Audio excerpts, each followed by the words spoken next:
Space to start kicking ass, just like it said at the beginning of the program. Man of the hour, tower of power, too sweet to be sour.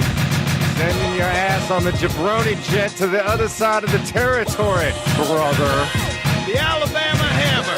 Nightmares on the best part of my day. The goods from the wood. Hot damn!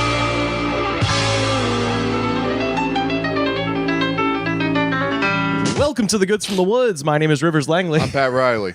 Sniveling Pat Riley. I was in the cold weather and my sinuses are acting up, so I apologize if I'm... It is 60 degrees in Los Angeles right now. It's very cold. We're all dying. And joining us once again, our good, kind neighbor, Sam Harder. Sam Harder is back, and on mic for our very special guest today. I'm super excited to see his face. I met this dude at Westwood Brew Co.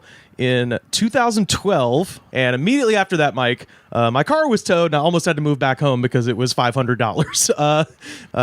Our friend Tim Limbrick. Tim Limbrick, thank you so much for being here, man. Was it a Tuesday at Bruco or a Friday at Bruco? It was a Tuesday, and I parked in, and this will tell you exactly what year this happened. I parked in a Zip car parking space, Oh, dang. which was this like micro rental car company that was new existed at for the half a time. second. Yeah. Those still exist. They still exist? Yeah, I saw one of the signs on Friday when I was doing a bad open mic. I know they have. Well, don't park in their space because they will fucking tow you. But yeah, no, I got my damn car towed, and this will also tell you what year it was. I had to hail a cab. I had to wave down cabs out here. This is gonna sound like I'm making it up, but I also saw a guy try to do that on Friday. Yeah. Well, it's not. It didn't work. It's not a thing here. Which I had just moved to LA. I was like, no, big city, hail a cab. It's like, no. You have to call a cab in LA, and this is the year before Uber came out, basically, and Lyft. So I had to. I like flagged him down, and he reluctantly gave me a ride to Rodeo Road. Not Rodeo Drive, mind Rodeo. you. Rodeo Road. Like he just moved here. Like, well, no, the guy. Is it Rodeo Road or Rodeo Road? I always mix that up. So there's Rodeo Drive, yes, from Pretty Woman, and then there's Rodeo Road where they tow your fucking car. And hey man, that's where NPR West is. All right. Oh, on Rodeo Road. On Rodeo Road. Well, and the cops, like, in order to get. Like, because this is like Tuesday night at 10:30 or whatever, when we got done with the mic, when I figured out my car had been towed, it was like, hey, for information, call this thing. And it was like your call waiting time is 25 minutes, like one of those things. And so I just called 911.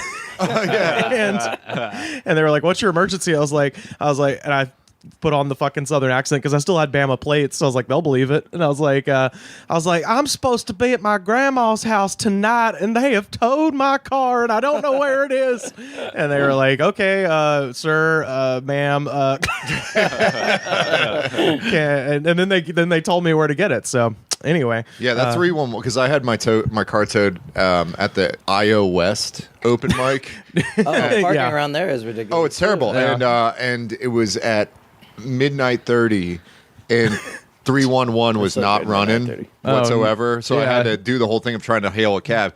At least that's easier on Hollywood Boulevard.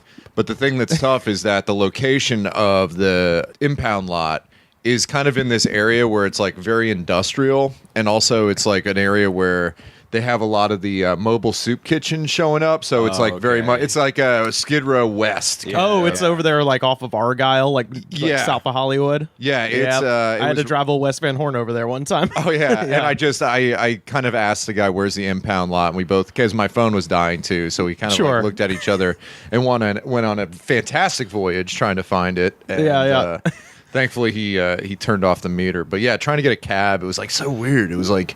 I mean, I like basically ran out in the middle of the road in front of this guy. I was like, hey, this is the middle of Westwood too, which if you don't know is where UCLA is. And so it's just a bunch of drunk college students. So he's probably used to people walking out in the road in front of him. But I was like, no, seriously. I don't know where I am. It was that weird time at Bruco when it was turning into the karaoke in the next room over. Yeah, which was just Wednesday like nights, baby. Yeah, which was like the worst time. Like if you had a late pull at Bruco, that was like the worst time to do it because typically you would have the people come over from the karaoke, and sometimes they would be into what was going on, but a lot of times they were not, and it was like some dude that had just gotten drunk for the 5th time ever, deciding that he was gonna improve the show. Oh boy! Oh yeah, it was always fun. We had that Friday night at my show down at West Side Comedy Theater. A group of 27 people, as a part of an office party. Oh no! Bought out like half the club basically. This just to give you a little snapshot of how it went. After the show, the king drunk, the drunkest man amongst them, came up to host John Hastings, who I hope to have on the podcast very soon. It's a hilarious comic from Canada. Was out there having a cigarette, and the drunkest guy just wandered up to him and goes, "Hey, comedy boy, you got a lighter?" And like Nice. this close to his face too, and she just looked at me like, you know, he had the same look as Richard Dreyfuss has when the head rolls out of the boat in Jaws. Like it was just like, oh, there he is. He was the one making noise the whole time. Yeah, they seized control of the show. Yeah, that happens sometimes. I ran an open mic at a college bar in Austin called Love Goat.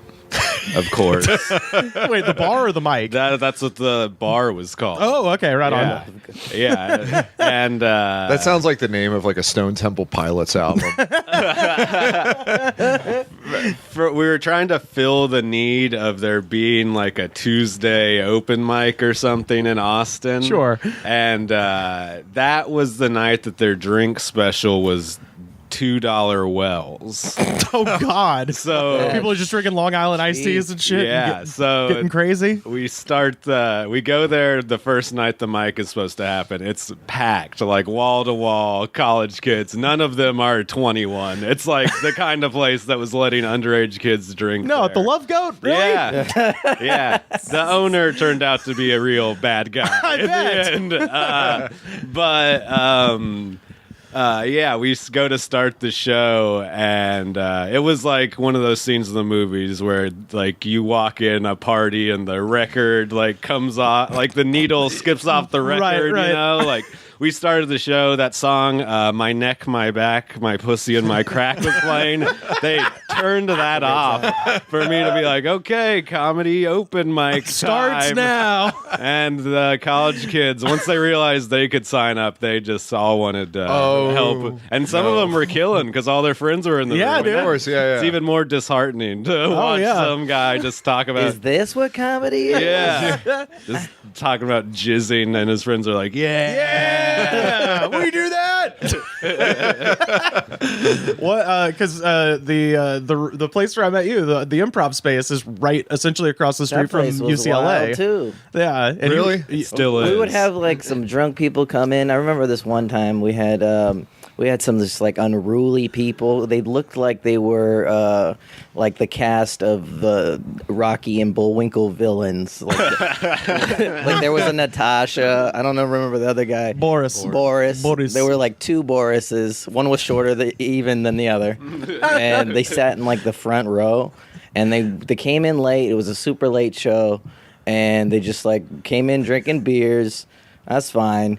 And then they started heckling. We should add, by the way, this is not a place with a bar. It's a black box theater. This is a black box theater. Yeah. They came in with There's their a liquor own. store like next door, and we were always cool. Like, yeah, BYOB, you know, have a good time. Just you know, be respectful. And they came in with so much disrespect. Oh my God! They came in and they started heckling, and then after it got like too much, we were like, all right, you guys got to leave. They proceeded to leave, and they took the beer that they had and poured it on the head of the person in the row. And they were like, I don't know if they were Russian or not, but we were like, what the fuck? Yeah, they almost got their hands chopped off. Yeah, Those Russians, man. That's crazy disrespect. By the way, yesterday I was at Ralph's and I was following. There was a group of Russian teenagers, one of whom was carrying a small American flag and eating cashews that he had taken off of a shelf using only his tongue. And it was so fucking horrifying. Like, and it was just the added visual of the flag. I followed him around trying to get a picture of this because it was like trying to sneak a picture. So I have about 500 photos on my phone of just like blurry guy with a flag in one hand trying to eat cashews out of a little plastic Oh, that's thing. straight up homeless Siapian stuff. Yeah. It really is. Yeah. But the whole time they were just like, this is very expensive salad dressing. And he was like eating it like a fucking farm animal out of Where a was trough. this? The Ralph's on 3rd, the epicenter of culture in East Hollywood.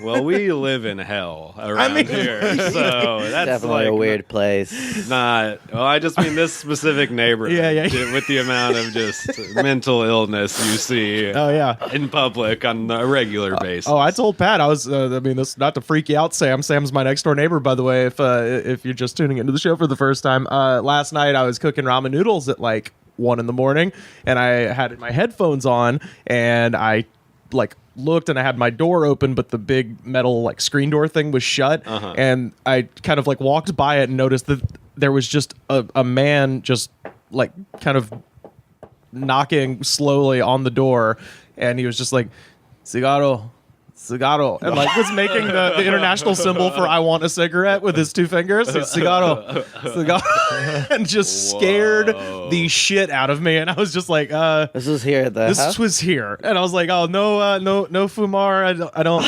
don't have. Oh, those are I've never. Which I don't know if that means I don't smoke or no smoking, but I told him no fumar. Which someone tweet at us at the Good Spot. Tell me what the fuck I said to this man. You'll have to tell me which of our neighbors that is later. I don't think that's the creepy part. I don't think it was one of the neighbors. Just a random dude. It was just a man cruising for cigs at 1 a.m. A drunk man on the hunt for smokuses. For the listeners, that's even more scary to me because we have a locked front gate. Yeah, well, this is not a publicly available facility. This is a private residence, man. I've never had the random drunk guy knocking on my door thing before, but I did have a friend who had their door kicked in by a guy who was drunk, and they kicked the door in, and he just stood there for like a minute looking at it, and he was just like, "Oh man!" and then he like walked it off into the night because I guess he got the wrong place. Yeah. I had a friend down there in Auburn who went to the University of Alabama for 1 year, and on a football night came home from the library, and there was just a drunk man in his bunk bed that he didn't know. That somehow some football fan left the Bama game, was like, hell yeah, roll fucking Tide, and just wandered into a dorm and fell asleep in my friend's bed. Friend had that like Goldilocks. Like a grown-ass man. Like a drunk Goldilocks, just fucking taking liberties, showing no respect at Burke dorm. Oh man, come get your uncle, dude. That's never happened to me. I've only done that to other people. Oh yeah, yeah, definitely. Yeah, just found a nice bed and decided on it. Yeah, just decided my friend's bed was going to be usually somebody I knew somewhat. Sure. It wasn't a huge issue. Yeah, it's not like a stranger's dorm room. Never woken up in a stranger's home. Okay. That would be. I think I would have quit drinking earlier had that happened.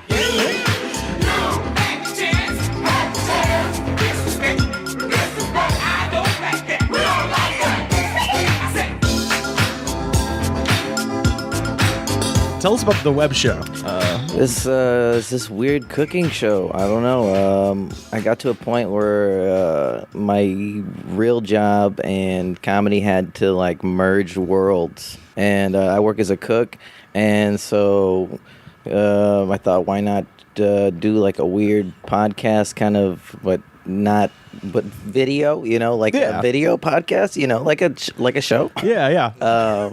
And do that with like comics, and it's called Chaffed. I had Rivers on, and we fried up some chicken. That's be coming out in about 2 weeks. Yeah, and we'll be sure to put that up when we do and everything. 2 episodes are up right now. 2 episodes are up right now. Eric Escobar, we did some Spamasubis, real simple, easy to make. And then I had tell them what that is, by the way, because Spamasubi. So it's every culture has its version of a sandwich, and this is like an Asian sandwich in some forms, but not a banh mi. It's like you layer it with rice. Rice is like the base for what the bread would be. You can put in Spam. It's usually Spam. You can get it like that. And then you wrap it in seaweed. You top it with whatever kind of sauce. Basically, like imagine like a giant roll of sushi as a burrito. Yeah, there you go. If you go into any like gas station in Hawaii, exactly, that's like kind of the normal thing that you can get. Spam is super big in like Southeast Asia too.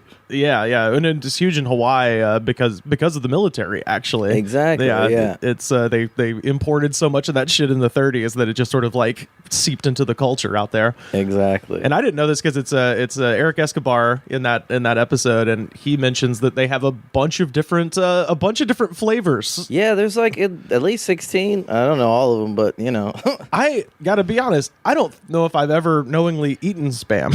Actually. Yeah, I was gonna say I've never had it. It's good. It's pretty good. Good, but it's one of those things that if you eat, it's like tofu, right? Where it's like if you eat tofu out of the package, it's the most disgusting thing you'll ever eat. Yeah, sure. But it's all in the preparation of it. So if you grill up Spam, it like has some magical effect where heat hits the Spam. And it's actually quite good. Oh, you mean? I feel like you're selling. It's magical. There's some sort of when you cook it. No. I mean, but I know people. It's not like somebody's going to eat like a raw leg of chicken or something like that. You can like theoretically eat Spam out of the can. I've seen people do that sort of thing. It's fully cooked. But it's something about the like a flame hitting it. It's similar to the corned beef hash. Exactly. Like you could eat. It's essentially dog food if you eat corned beef hash right out of the. It's weird that I've never had Spam, but I've easily eaten my body weight in corned beef hash. Side note. I had real corned beef hash for the first time. Oh, it's amazing. Yeah. And like, many years ago, and I was like, this is so good. This is not so dog different. Food. But with corned beef hash, if you get like the Hormel corned beef hash, when you cook it, it makes this weird smell. That just like through the cooking process, it has to like shed its like some sort of weird chemical or fattening agent in there. Right. That when you cook it, it comes off and smells like sweat socks. But when you actually eat it, it's great. Clean socks. Yeah. The thing with Spam though is that I've seen people that eat Spam like just straight up and cut it, and it's a level of iron stomach that I don't know if I could handle, Yeah, I see people who live on the streets around here eat it all the time. With no flame. Yeah, but it's like that, and like it's not as bad as Vienna sausages. Oh man, those smells. See, it's weird. It doesn't matter how much flame you put on Vienna sausage. That thing's like staying wet. Or potted meat food products. Yeah, it's weird the trash food I've been exposed to because I've never had Spam, but I've definitely eaten spreadables. Which is just basically if you took ham and put it into a blender. And then you can literally spread it onto crackers and stuff. So I ate a bunch of that in Boy Scouts. And I imagine just people just stop listening at this point. But no, I mean there's literally like if you go into like that part of the aisle at the grocery store that has corned beef hash and Spam and that weird like ham that's in the can that has the devil on it. Deviled ham. Deviled ham. Yeah. Does it have the devil on it? Yeah. They have like a little devil the on devil. It was created by the devil. Or like Vienna sausages or stag chili or something like that. Like they have this one that is it just. I don't know why anybody will buy this because there's so many other canned meats, I guess. But there's one that's literally called potted meat food product. And it's like they don't even give it a fancy name. It's just potted meat food product. And the only time I've ever seen anyone... Government issued calories. I mean, it's just, it's federally mandated food waste. I mean, it's something straight out of Judge Dredd. And like, the only time I've seen anybody eat potted meat food product, it was when I was living in Georgia. It was like this older guy, like kind of grandpa age guy, visiting like the people next door, and he had a can of potted meat food product and he slapped it on a plate and was spreading it on plain saltine crackers.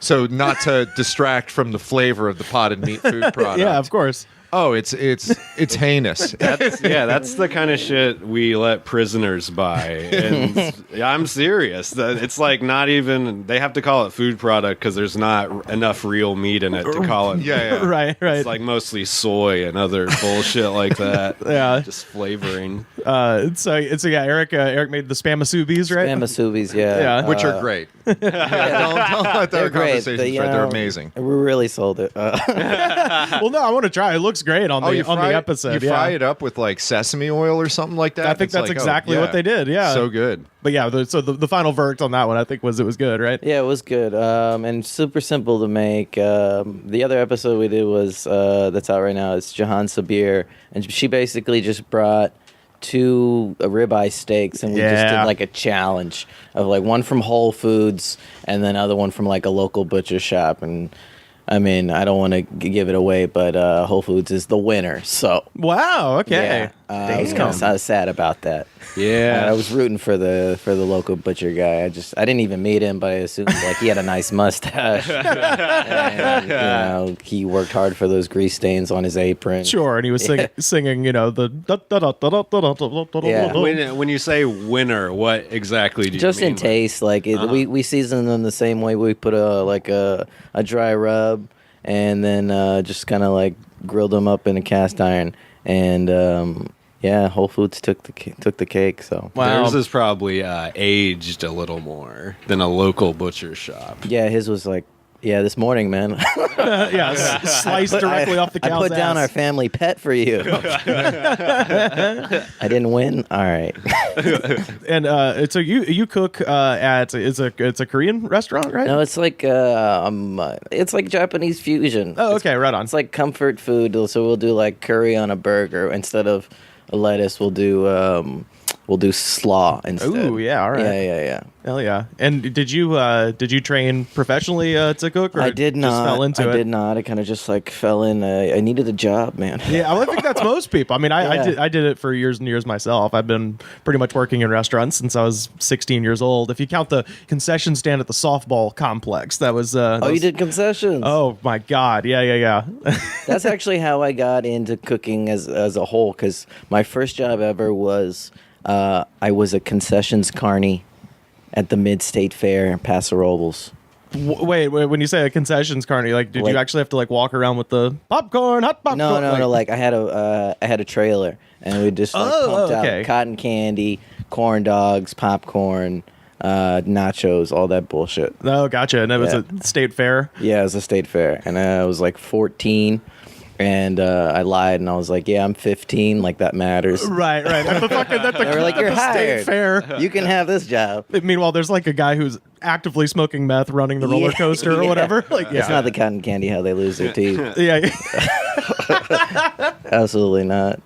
But I got to sell a corn dog to Slash, and I think that's pretty cool. What? What happened? That is pretty cool. Yeah, he just like showed up. And Was he wearing the hat? Yeah, absolutely. Really? Yeah. Wow. He goes out Fucking with tall. the top hat? Yeah. Fucking A. Well, I guess was he playing at the state fair? Was it the snake pit? He jumped in with a velvet revolver. Oh shit. Okay. Yeah. Damn, they were playing the state fair. I was hoping he was just riding roller coasters. That's kind of. I was really like, he's just a really big mark for the carnival. Yeah. It's like, dude, I love the teacups. That's my shit. The hat just stays on. Yeah. Well, he rides the bull, and it's like, damn, that hat won't come off.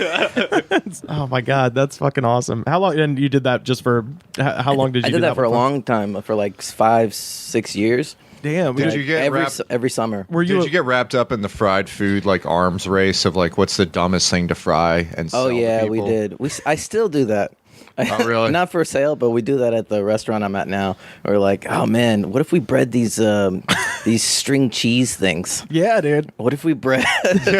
What if we bred that TV remote over there? I think that'll be good. So salt it up. But you didn't go into the dark arts of frying butter or frying No, fried Kool-Aid. fried Pepsi. Yeah.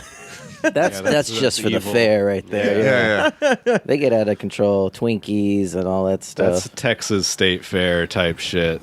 that people like you go to just eat garbage. Oh, yeah. Makes you sick. Oh, I went to the one here, the LA County Fair, and I got to get the giant bacon wrapped turkey leg and all that crazy shit. Oh my god! Yeah, dude. Sounds delicious. There's a picture of me eating that. I'll repost that on our Twitter. Find us at the Goods Pod. The Texas State Fair, they were doing fried beer and shit like that. How do you even do that? You though? freeze the beer and then bread it and then flash fry see? it. Now I gotta experiment. No, Pat's like, Yeah, I've seen like the fried butter. Like that one's insane, but I the guess fried it's made butter the same is way. nuts. Beer sounds gross though. Like It's all gross. Well, it's None all of it tastes gross. good. I mean, None of it's good. I don't know. Fried Kool-Aid that tastes pretty good. my blood pressure is going up just from hearing. Well, no, this. it's just like if anyone ever goes to Denny's and fucks with those blueberry pancake hush puppies, that's basically fried Kool-Aid. It's just batter with like either cherry or grape Kool-Aid mixed in and then deep fried. So it's almost like a beignet or something like that. A very white trash beignet.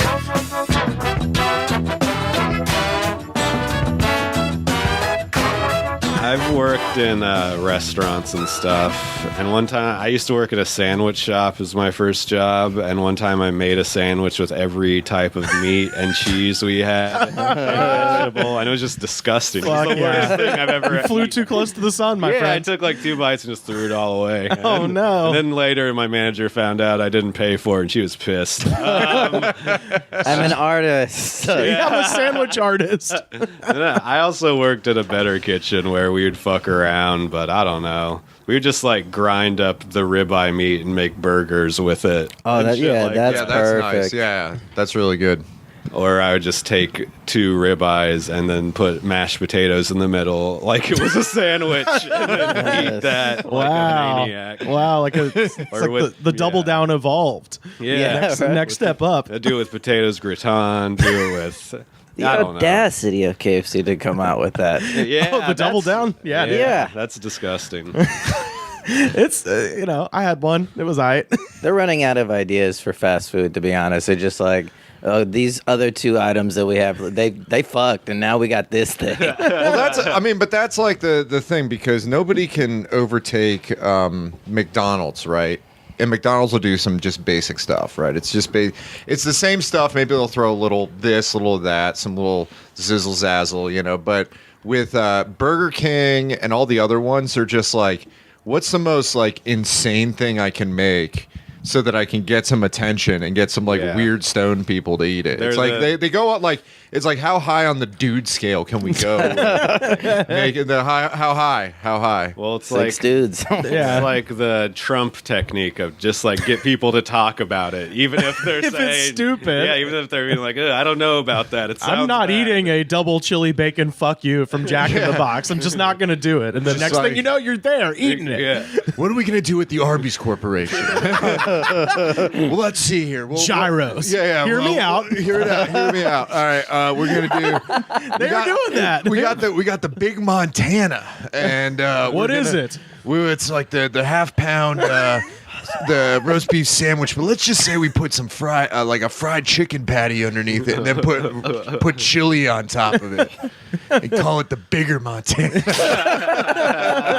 The Big Idaho. I was at Rally's yesterday, and I was in the drive-thru already. They already got me there. Oh, yeah. And then But their fries are tight. Their fries are they're the supreme fast food fries. I'm glad you down. said that. Checkers Rallies. Hands down. I'm glad you said that because it leads into what I was about to say perfectly. They have a new item there. Fry seasoned mozzarella sticks. Whoa. What does that mean? It means they're fried the same seasoning that's on their fries. They use it to coat mozzarella sticks. Oh, fuck you. I'm going. Wow. I'm going after we're done recording. I don't even like cheese sticks. I nearly was like when I got to the window, like add that to my order, Yeah. please. Yeah. Like once I saw the sign, but then I felt like I was too ashamed to do. They had you the know? chicken sandwich for a short time that was had that seasoning on it. Oh, and it was really? only 79 cents. And it was just like, Yeah, they do a good spicy Yeah. chicken sandwich. I mean, it's just like, why do people mess around with like the Big Buford or whatever? You just get fries. Big you know? Buford.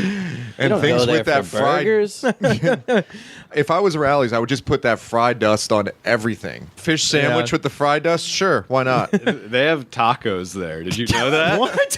Yeah. Have you never What's got happening? The, you ever got the That's tacos what I mean, at yeah. Rally's, dude? Well, shit, Taking a it's page from Jack in the Box? Well, no, it's just like the same shit is happening with fast food that's happening with TV, where it's like no one wants specificity, so they're just Yeah, like, yeah. we're doing everything. No, I think Panopticon of fried food. The fucked up part is they've had the tacos for like a while. Really? Yeah, I think so. I know they had wings. They have wings. Their but wings are not bad. yeah, that's true. Their wings are very available at 2 a.m. Yeah. So that's what they are. The tacos are on a place on the menu that you would just never look. They're not like Under dessert? Or Yeah, they're just on a weird spot. it's a on the menu. subsection of the kids menu. Yeah, I don't know. I got them once and they were good, and they have their own little salsa thing. It's a weird. Are they like good. gimmicky, like tacos with a Z or something like that? No, they're just like I like Rallies. I used to live by it. I went to it so much they like sold me a coupon book to help with the employee. I don't like.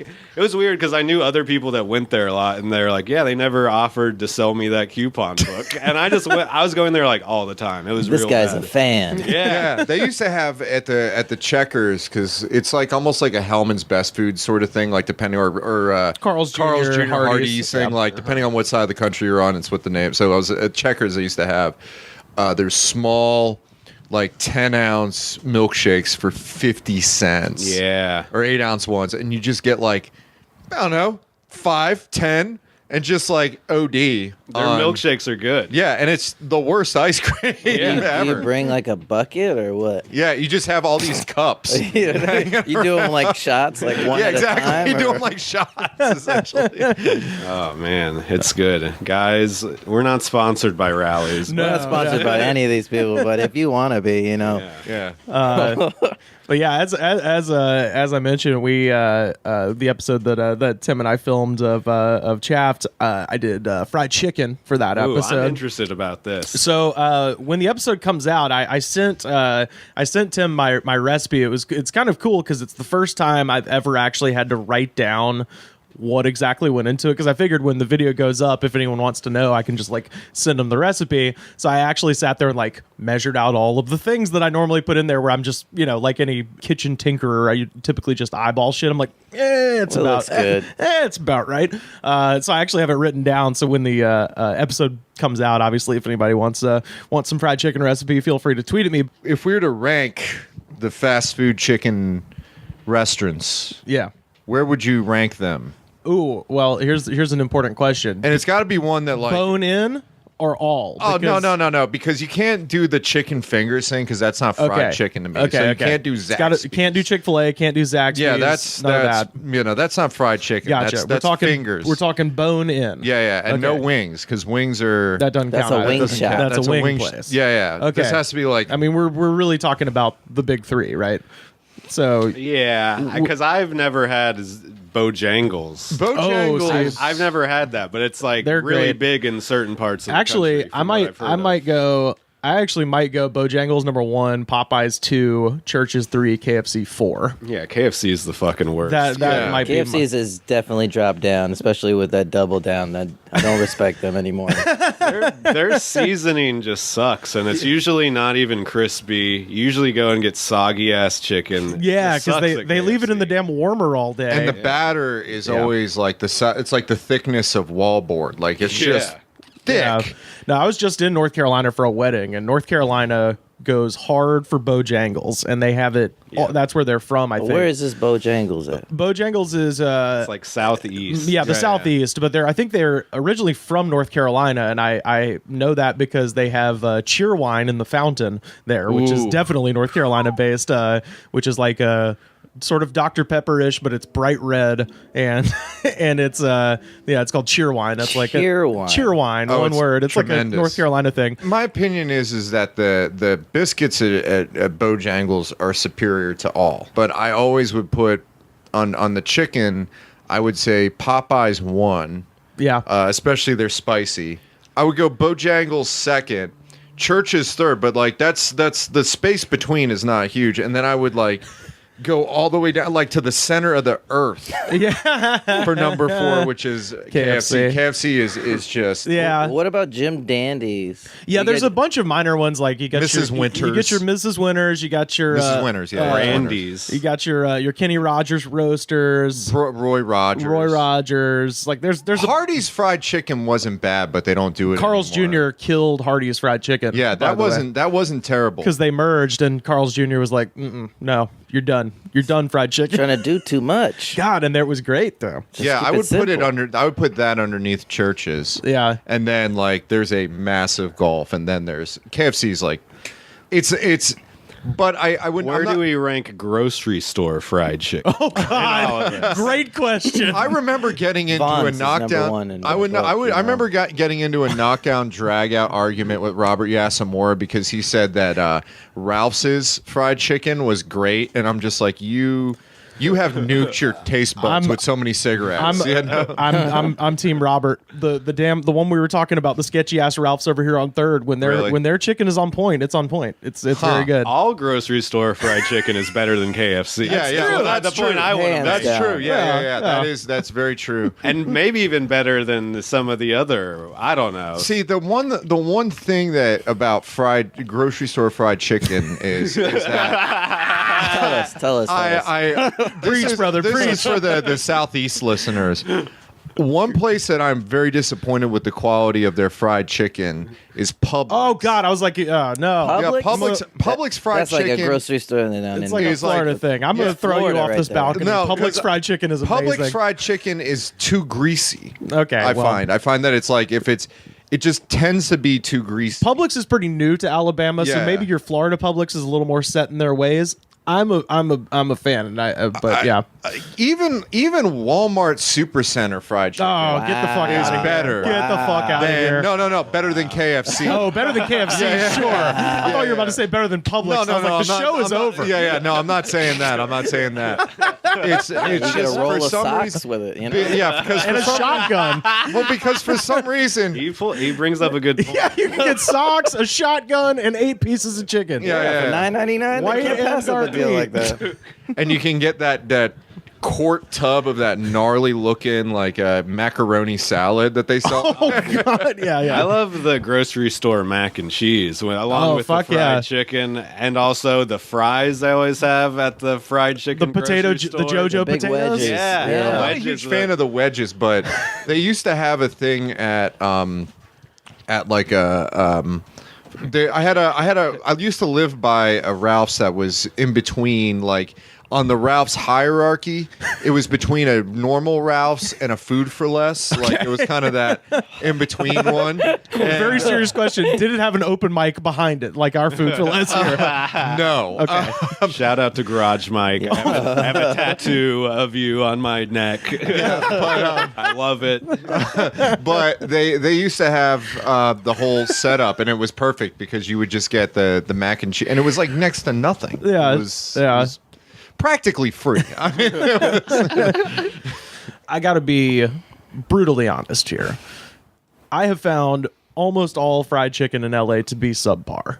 that's fair. Honey Kettle, man. Honey Kettle is fine, but I don't the feel- problem is I I don't feel come Honey from Kettle so much. Alabama. I It's come from the not- land of Yeah. the fried bird, and so I have I got a certain standard, and I got to say, LA has yet to impress me. Except unless of course you count my recipe on Tim Limbrick's great show. Oh, Chaffed.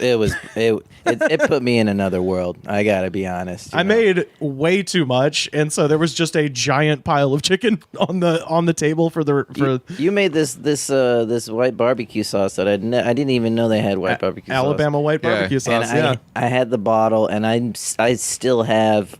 We shot that in August. Yeah, I yeah. still have about like Still working on some? little bit. Yeah. I saved Oh, it for man. like special occasions. But Oh, it's easy shit. to make. It's Yeah. actually very easy to make. The Yeah, white I'll- barbecue sauce. If anybody wants the, we'll put the recipe up on Yeah. our Twitter. My only difference between Rivers' recipe and how I approach making fried chicken is I always make fried chicken in lard. But Oh yeah, sure. I do peanut oil because I Yeah. worked at Chick-fil-A and that's how they roll. I figured as long as we're talking about fast food, as long as we're talking about fried chicken, I wanted to take this time to put somebody into the Goods from the Woods Hall of Fame. Alvin Charles Copeland was born in New Orleans, Louisiana on February 2nd, 1944, the youngest of 3 brothers. Al's father left them pretty much immediately after he was born. His mother struggled to provide for them and his brothers, and his grandmother and great aunt helped to raise them. The family eventually ended up living in the St. Thomas Public Housing Project in New Orleans, relying mostly on welfare. According to Al, quote, "I'll never forget being poor. I know what it is and I don't want it."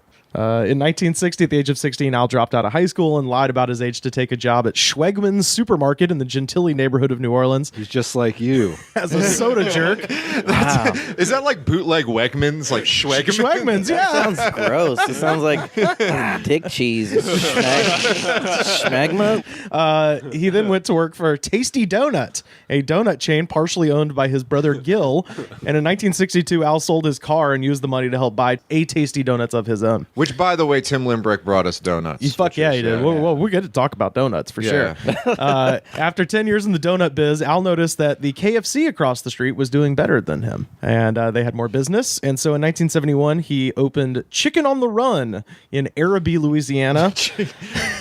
And after a disappointing year of sales, Al went back to the drawing board, adding cayenne pepper to his chicken breading.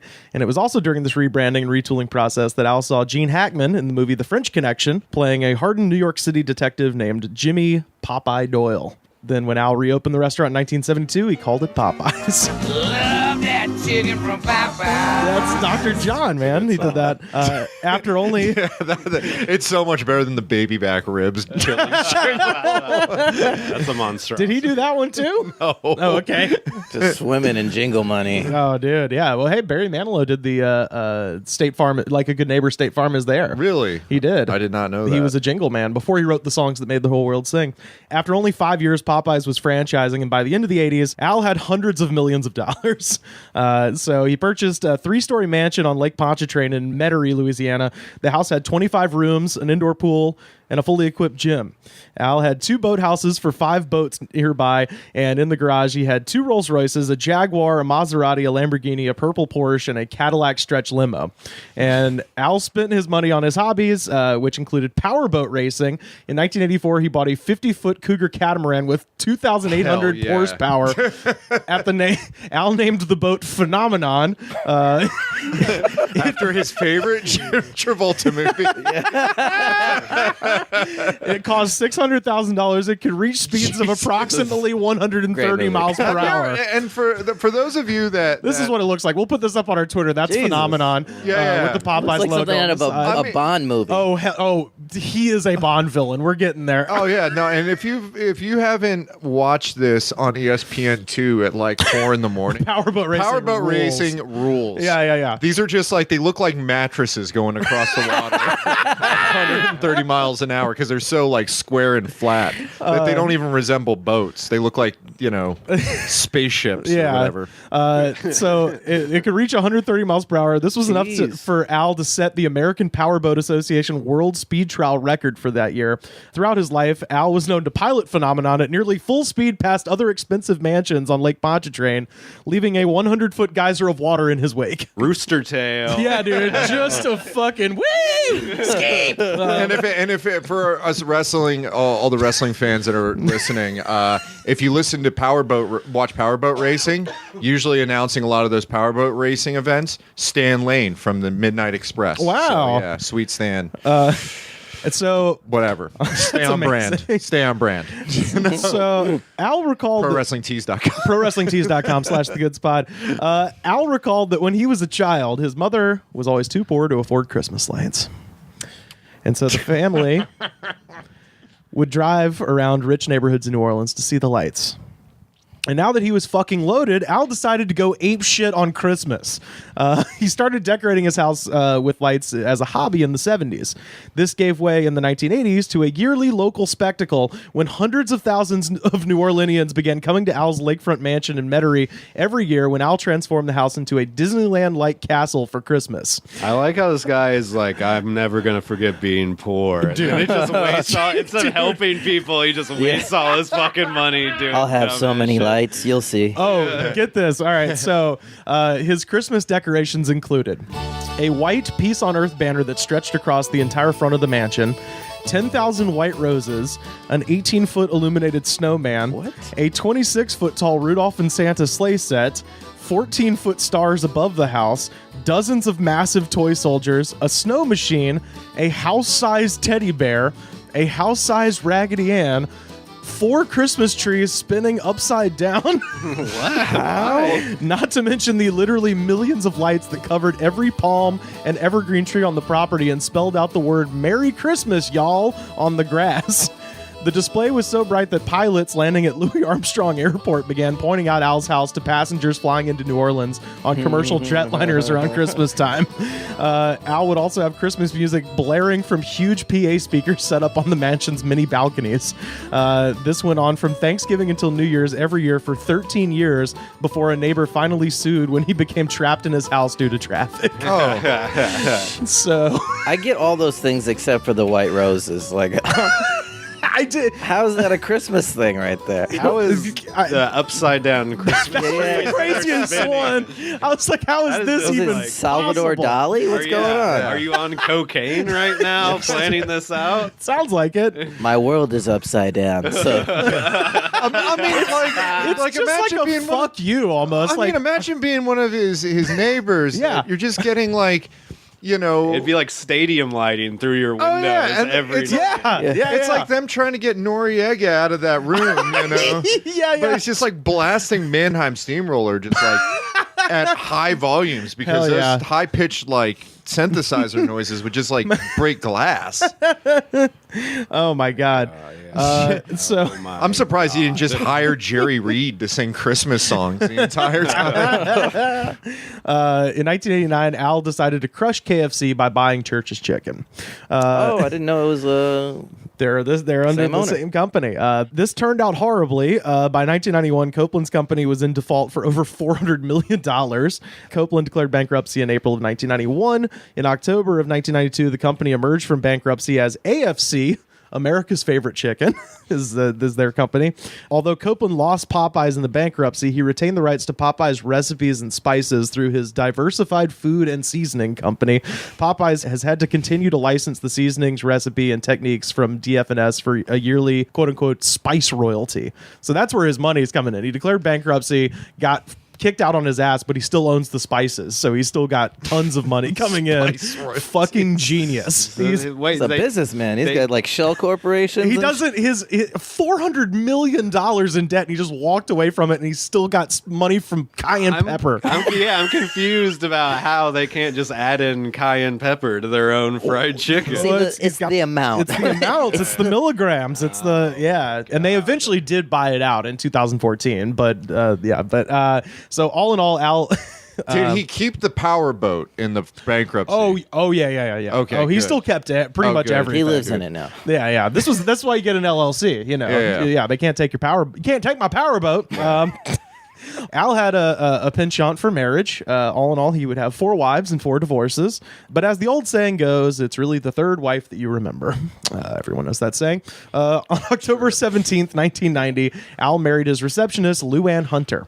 Lucky lady. Yeah. This would be wife number 3. Though they were married in a private ceremony in Las Vegas, this apparently was not enough for Al. They decided to go bigger, and on Valentine's Day 1991, Al and Lou Ann held their now legendary public wedding at the New Orleans Art Museum, or the New Orleans Museum of Art. 600 guests were in attendance.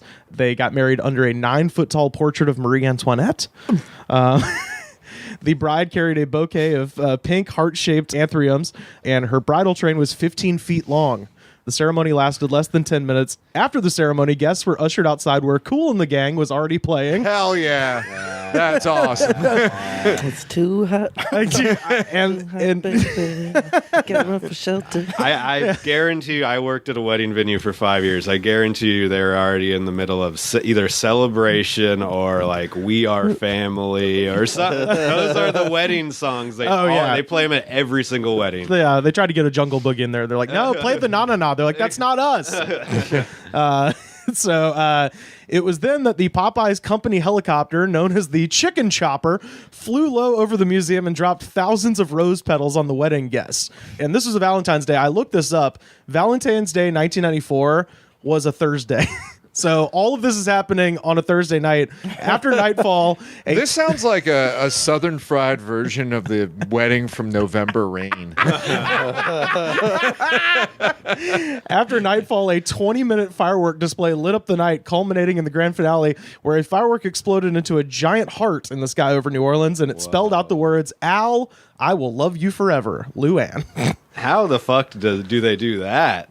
Fuck if I know. So this is her idea then. Well, I think it's his idea, but he's just, he's putting words in her mouth, I suppose. $600 million. I didn't say that. Yeah. Wait. Not nearly that big. Jesus. I am being misquoted here. So, in 1995, Anne Rice published Memnoch the Devil, the 5th book in her Vampire Chronicles series. At the end of the book, the vampire Lestat, who was played by Tom Cruise in an interview with a vampire, sees his reflection in the window of an abandoned car dealership on St. Charles Avenue. Upon seeing his reflection, Lestat says, "Let me pass now from fiction into legend." Turns out that abandoned car dealership was a real place in a very genteel and old-timey neighborhood in New Orleans, very close to Anne Rice's house. And in February of 1997, Al purchased the former Mercedes-Benz dealership and opened up Straya. Al called Straya a, quote, California Creole Grande Cafe, which What does that mean? don't know. It's a big coffee shop. Yeah. Grande Cafe. It's a medium-sized coffee shop, which served things like tuna sausage and fried oysters Rockefeller pizza, 2 things I didn't know were things. That's what people in the South thought people in California eat all the time. I was going to say it sounds to me like a fancy Chili's. Yeah, exactly. Luann decorated the outside of Straya by painting the building an electric peach color and covering it with neon lights, hundreds of mirrored silver stars, a star-shaped bar, gigantic indoor metal palm trees, and several golden panther statues with diamond-studded collars. Nice.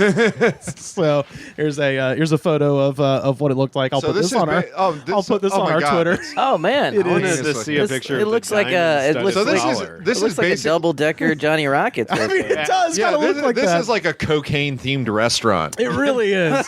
The Panthers thing is my favorite. It's just how Scarface, Tony Montana can we make I'm sure there was the World Is Yours globe spinning in the middle of it in a fountain. So this enraged Anne Rice. She took out a full-page ad in the New Orleans Times-Picayune on the Friday before Fat Tuesday saying, quote, "The humblest flop house on St. Charles Avenue has more dignity than Mr. Copeland's monstrosity."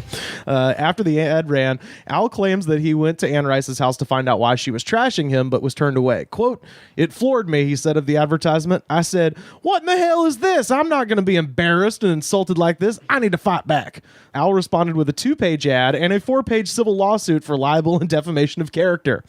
In Copeland versus Rice, he argued that Rice's ad had subjected him to, quote, "contempt, hatred, ridicule, and humiliation."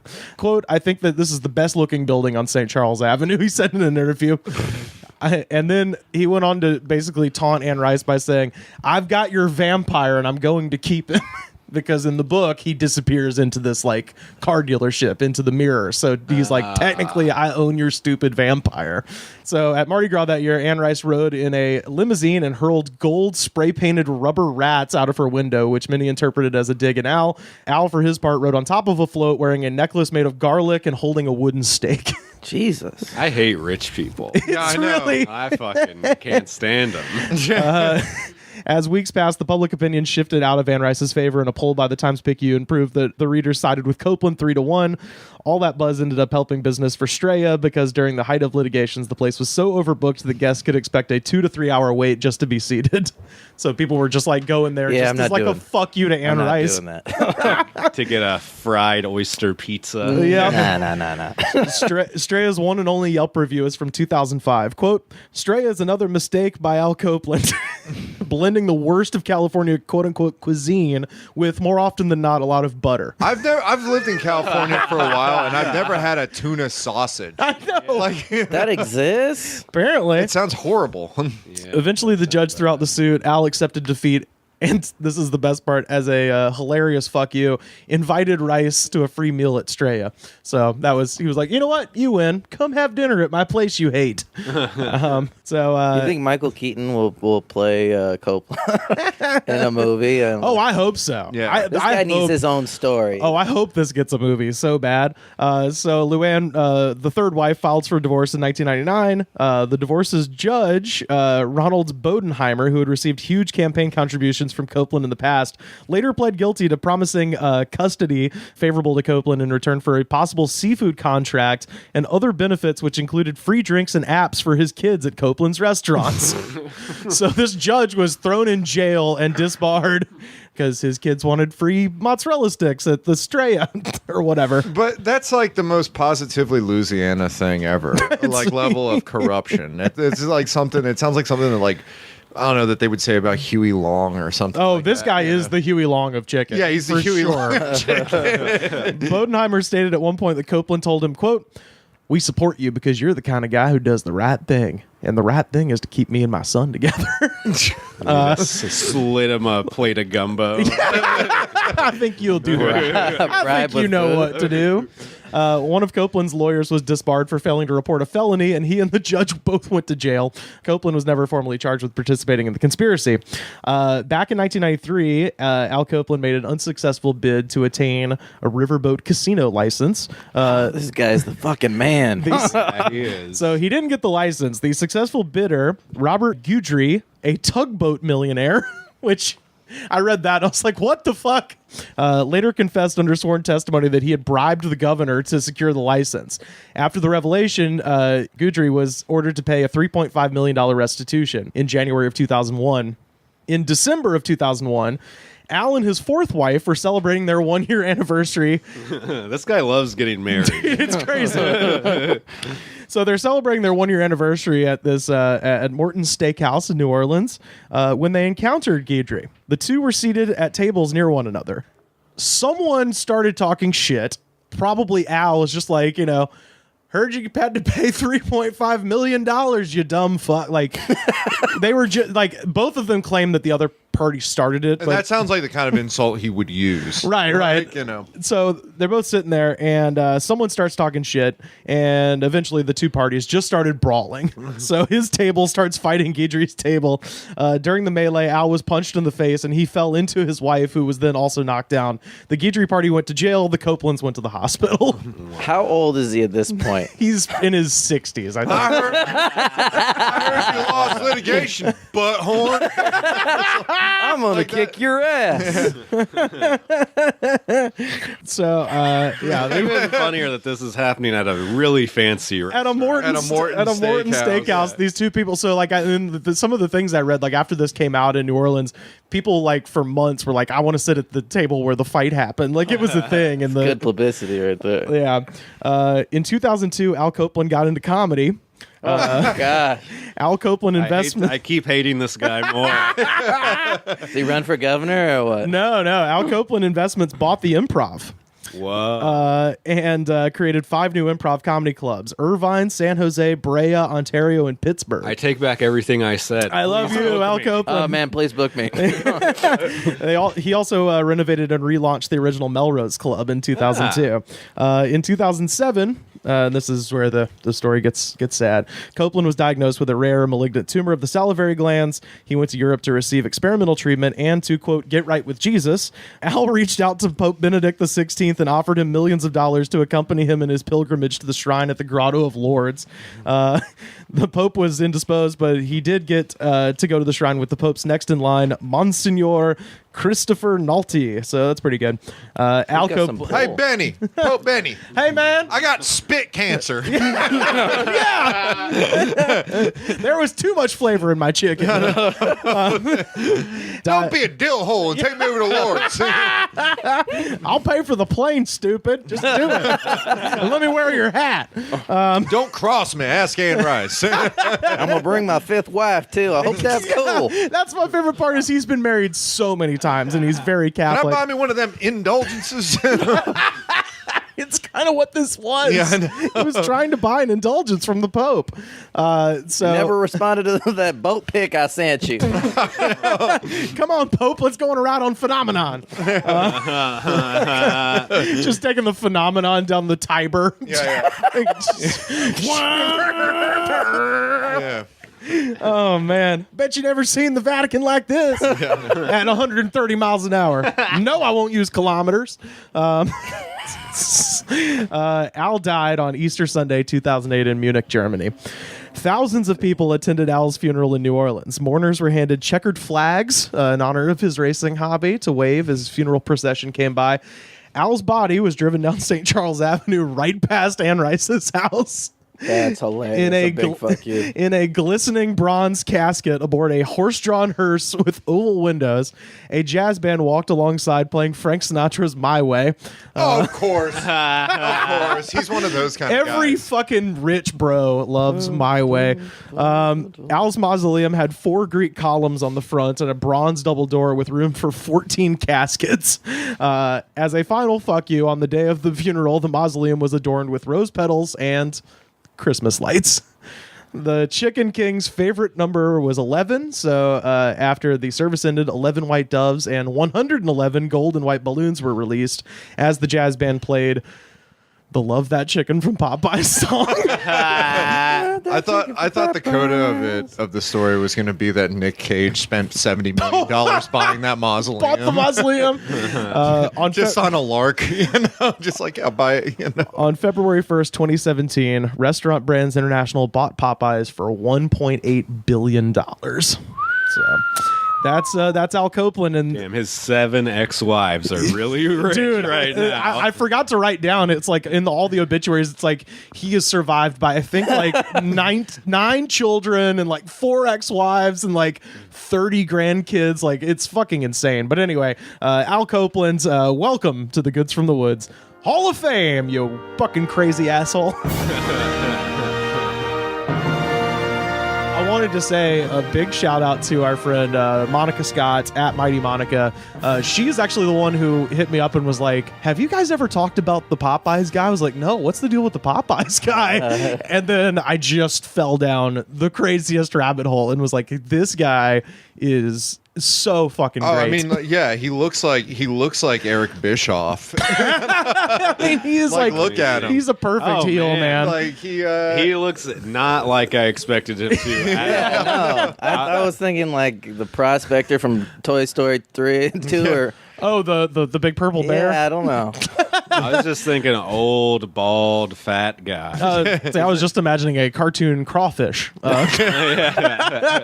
Well, you see, Even when he was starting Popeyes, I was still imagining being like old for some reason. Like as a kid growing up, he's like old. Yeah. Benjamin Button. Yeah. Yeah. It was one of those stories that while I was reading it, I kept expecting something fucked up because it was one of those things where I'm like, this guy's like obviously an asshole, but I kind of like it. Like, he's my kind of asshole where it's just like, yeah, fuck you and your neighborhood, your civilization.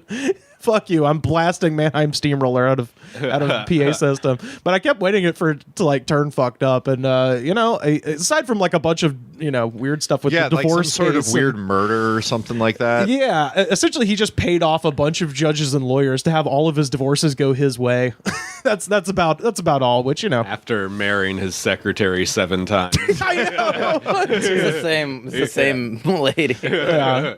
So after all that, where does Popeye is it still in your Well, now it's my number one, I gotta say. right? Now that it's got this great character attached to it. Jesus, I had no idea, They do some great items there. Yeah, man. Have you guys had the wrap in the tortilla with red beans and rice and a chicken strip? No. That's an item they have. Whoa. Maybe. I don't know. They had it back in Texas. I haven't had it at any of the Popeyes. But just here. the thing of the power boating is just sums them up so well because it's like the there are power people, boat. Yeah. Yeah, because there's certain people that like make money and they get into yachting or something like that. They put together a team to win the America's Cup, or they kind of engage in the world of yachting, and then he's just like, "Nah, dude, I want to go fast. I want to go fast. I want to go live really fast, live hard."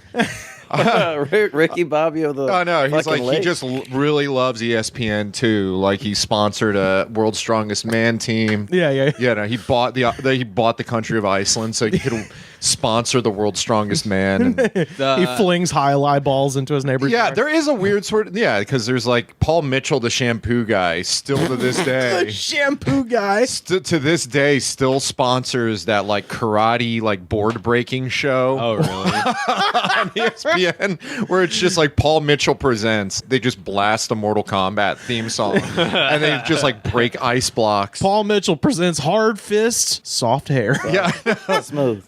Smooth, soft hair. My favorite detail of the story, one of them, was the 100-foot tall water ejection from the powerboat. Yeah. It's like Because in powerboat racing, that is a totally optional feature. Your boat does not have to shoot water in the exhaust part. But if you're a true redneck, you want it to, and you want it to be real high. And he tried to have the highest. Like I think he had it like turned off for the racing, but like he would just flip it on just to go around the lake, just as like a fuck you to the neighbors. And I just imagine him just like tearing down Lake Pontchartrain, just shooting industrial waste stuff. Yeah, I know. It's like the dirtiest water to send airborne. I know, too. just blasting Alan Jackson's Chattahoochee on repeat. Down yonder on the Chattahoochee, never knew how much that muddy water meant to me. But I learned how to swim and I learned who I was. A lot about living and a little about love.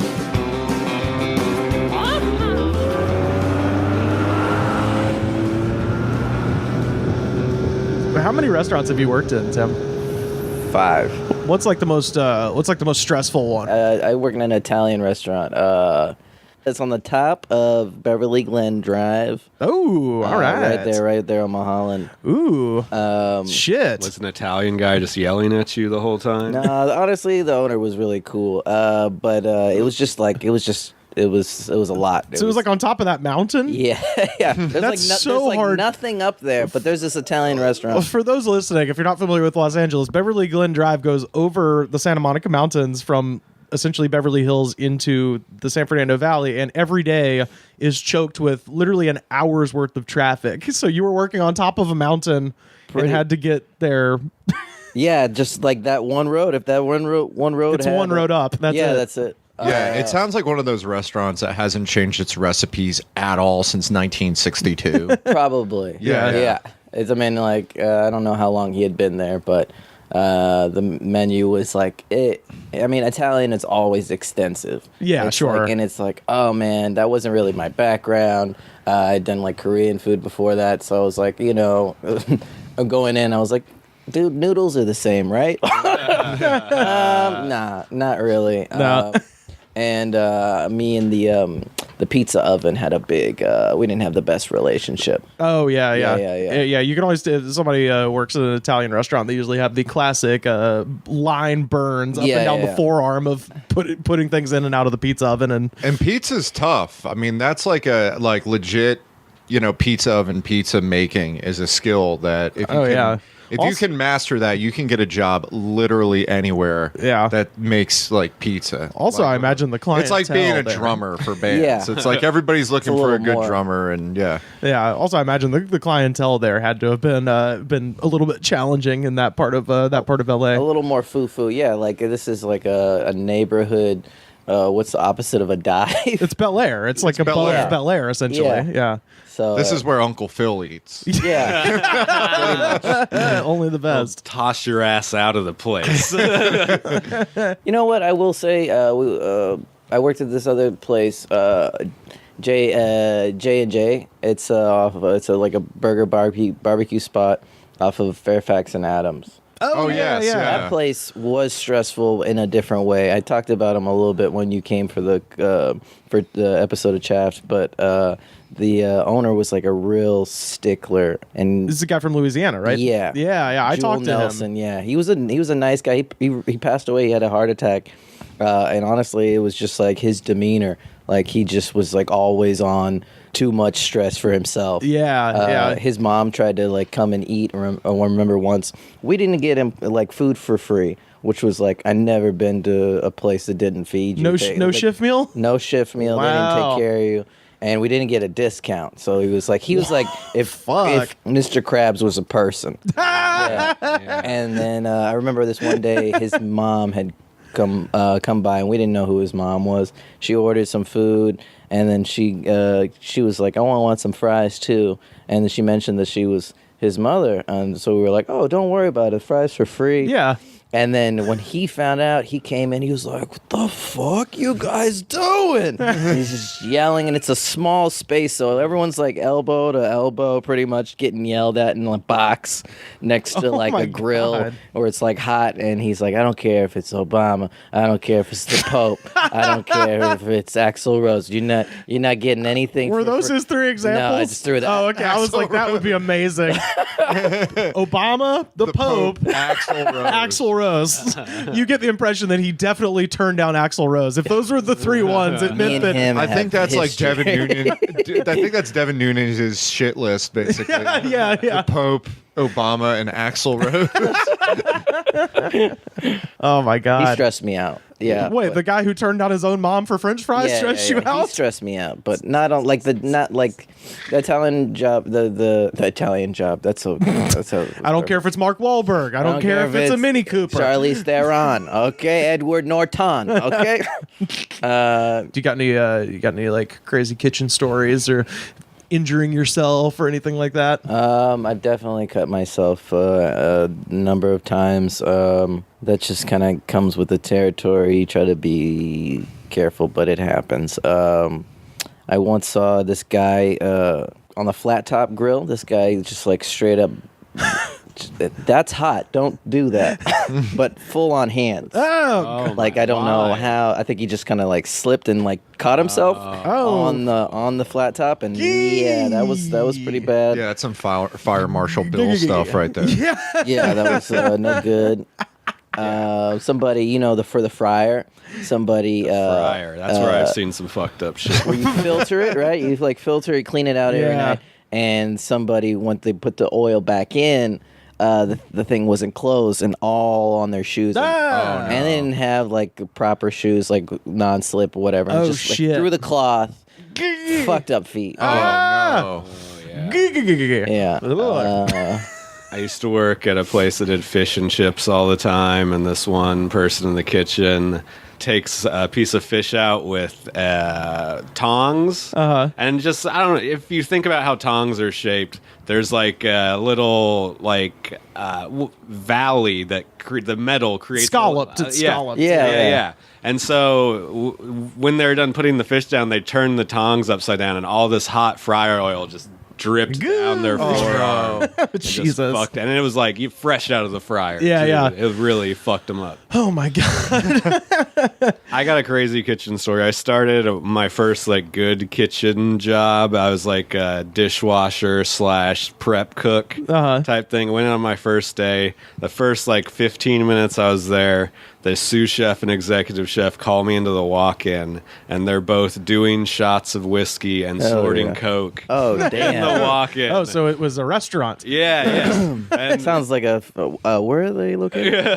This was back in Austin. Looks like I got to move, huh? And it was the executive chef knew he was leaving already, so he was in a big-time I don't give a fuck mode. Senioritis? Yeah. There you go, yeah. And the sous chef was just like, well, you're my boss. You want to snort coke in the walk-in? Sure. And then I didn't do any coke or drink because I felt like it was like maybe a test. It was a trap. It was also like 10 a.m. and I was like, what the fuck is wrong with both of you? 15 minutes in, 10 a.m., first day. Yeah, exactly. First day. And then the executive chef gave me some pills that turned out to be methadone. Oh my God. No! Yeah, and fuck This restaurant doesn't know what it wants to be, mentality-wise. Oh, yeah. And their drugs are pulling you in every direction. And it was like we served food for like real rich old women. It was really, it made no sense. But Then they gave me a mandolin to use to chop some vegetables. That's the one that gets you every time. Yeah, the mandolins are bad. Mandolins are very dangerous. Just real quick, when you said that, the mandolin, you mean the cutting tool? Yeah, it's a I cutting legitimately pictured a mandolin. Oh yeah, and I was like, wait, were you supposed to play "Sweet Child of Mine" on the mandolin? Or this is your next test, bro. Can you play the Wildwood Flower? We do bluegrass here. Bluegrass and Coke. Play this mandolin. Stay in the walk-in though. I'll accompany on banjo. And then I cut the fuck out of myself on the mandolin. Like, basically instantly. Cut the back of my knuckle. Like, yeah, the mandolin's good for just like shaving off a piece. Sliver. This was a really shitty one where the blades are like not all sharp, so it like didn't cut good either. So yeah, it fucked me up. Good, Dear good God. and proper. Yeah, I mean, But then I popped one of those methadones. Was fun. I didn't want to do heroin ever again. Oh man, I've never done the cut. I've never had a hard cut, but I've had a number of burning my beard, mustache, eyebrows off with grills. That's always been that'll do it. My jam. I have a lot of arm hair, and I've definitely burnt the fuck out of my arm hair on the stovetop. I just noticed the smell. Like, I don't know it's actually happening. That happened. Yeah. Oh, that's my hair. Yeah, it must have got me.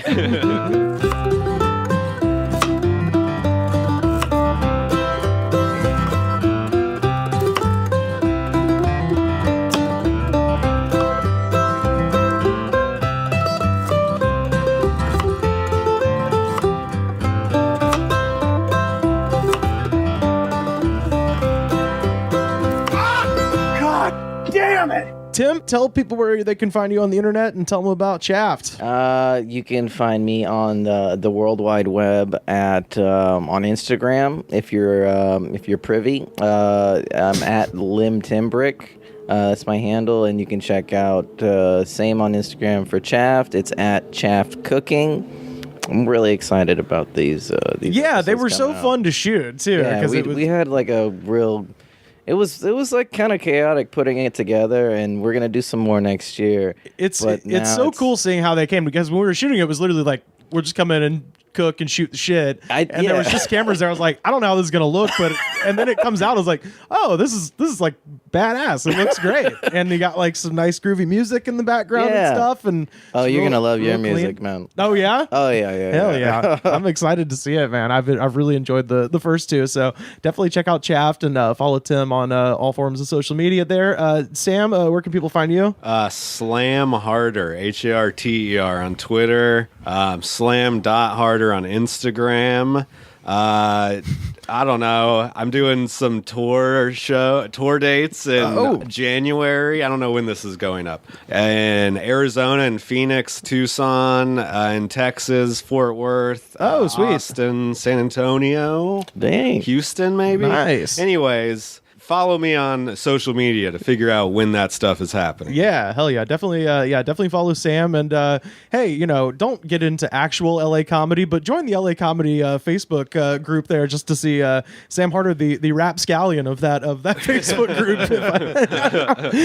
It's my favorite thing ever. It's just when there's a little update either about the open mic or just you fucking with somebody. It's my favorite thing. I can't stop responding to people. It's so funny though. Oh God, please never stop. You can find us on Facebook, facebook.com/thegoodspod. We are on Twitter @thegoodspod. Every episode ever, youtube.com/thegoodspod. Big shout out to our friend Richard Eden up there in the North Pole doing the hard work @thegoodspod.com. Buy a shirt, prowrestlingtees.com/thegoodspod. Pat, what should the folks do when they get to iTunes and Google Play? Rate, review, subscribe, tell a friend. It shows the attitude of gratitude. And if you don't have the attitude of gratitude, Daddy, fuck you.